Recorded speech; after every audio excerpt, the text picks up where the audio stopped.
नमस्ते फ्रेंड, आप सभी का एक बार फिर से वेलकम।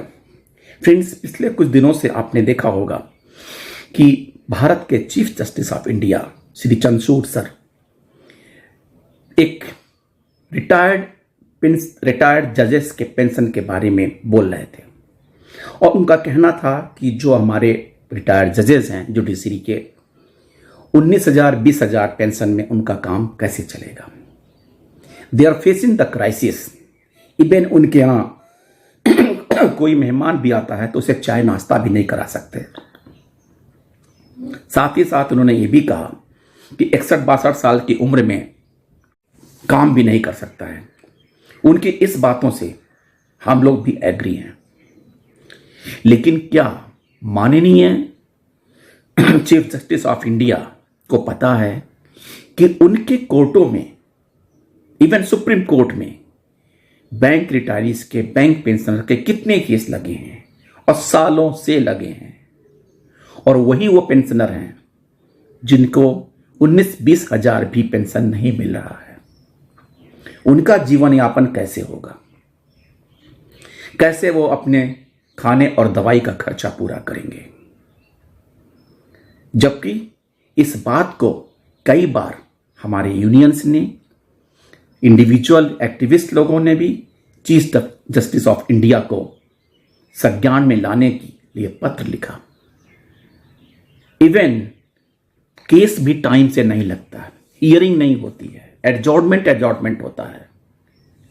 आखिर इंसान तो बैंक पेंशनर भी हैं, बैंक रिटायरीज भी तो इंसान ही हैं, उनकी भी ज़रूरतें हैं, उनकी भी आवश्यकताएं हैं। वो लोगों को चाय नाश्ता तो नहीं कराने की स्थिति में है, अपनी दवाइयों की स्थिति में भी नहीं है। एक्सग्रेसिया जो प्री 2002 रिटायरीज को मिलता है 450 rupees, 800 rupees to cover the deficit.